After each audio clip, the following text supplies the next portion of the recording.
देश के विधायक इरफान सोलंकी की मुश्किलें बढ़ती नजर आ रही हैं। सपा विधायक इरफान सोलंकी को ईडी द्वारा रिमांड पर लिया जाएगा। डायरी से करोड़ों के लेन देन के सबूत मिले हैं, जिसके आधार पर कोई बड़ी कार्रवाई आगे की जा सकती है। इरफान सोलंकी के संपत्तियों के बारे में जानकारी ईडी द्वारा हासिल की जाएगी। आपको बता दें, जेल में बंद इरफान की कई संपत्तियों के दस्तावेज जब्त किए गए हैं।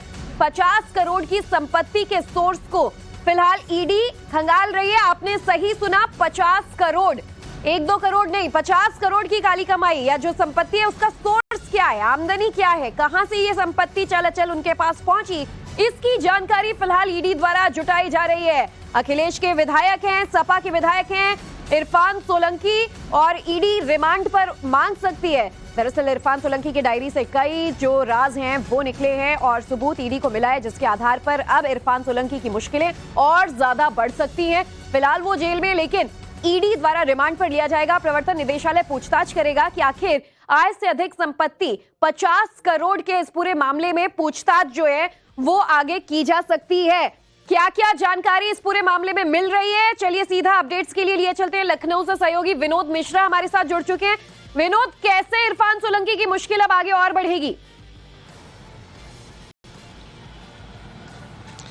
देखिए, 2 दिन पहले ईडी ने उनके ठिकानों पर रेड्स किया था। 7 ईडी की टीमें थी जिन्होंने उनके अलग अलग ठिकानों पर कानपुर में न सिर्फ इरफान सोलंकी बल्कि उनके बाकी जो करीबी है उनके ठिकानों पर रेड्स हुई थी। मुंबई में उनकी बांद्रा वाले आवास पर भी रेड हुई थी और इस दौरान कई सारी डायरियां मिली। ईडी के जो सोर्सेज है दावा कर रहे हैं कि कई सारी डायरीज मिली हैं जिसमें करोड़ों के लेन देन का है।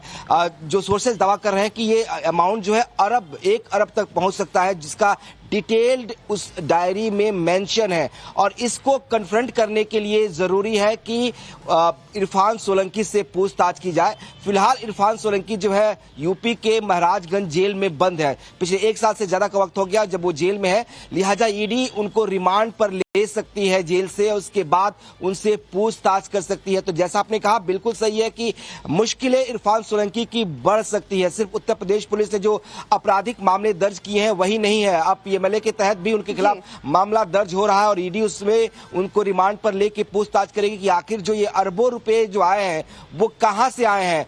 माना यह जा रहा है कि जो प्रॉपर्टीज पर कब्जा करने का, अवैध कब्जा करने का जो धंधा था इरफान सोलंकी और उनके करीबियों का, वो अब उसके राज जो है सामने आ रहे हैं। वही सारे राज जो है उस डायरीज में लिखे हैं, जिसके पन्ने अब ईडी पलट रही है और जैसे जैसे पन्ने पलटे जा रहे हैं वैसे वैसे रोज नए खुलासे भी हो रहे हैं और नए पन्ने खुल रहे हैं, नए खुलासे हो रहे हैं। विनोद, सही कहा आपने, लेकिन जब शुरुआत में इरफान सोलंकी का मामला सामने आया था सपा द्वारा, अखिलेश यादव द्वारा, तब तो बीजेपी सरकार पर ही आरोप लगाए जाते थे। लेकिन अब फिर से काफी वक्त बाद इस पूरे मामले में जब इस डायरी से कच्चा चिट्ठा है वो सामने आ रहा है इरफान सोलंकी का, तो सपा का इस पर क्या रुख है? कि अखिलेश यादव की तरफ से कोई बयान सामने आ रहा है? क्योंकि चुनाव सर पर हैं, दोबारा कैंडिडेट्स उन्हें चुनने होंगे, बड़े नेताओं की जरूरत उन्हें पड़ेगी आने वाले वक्त में।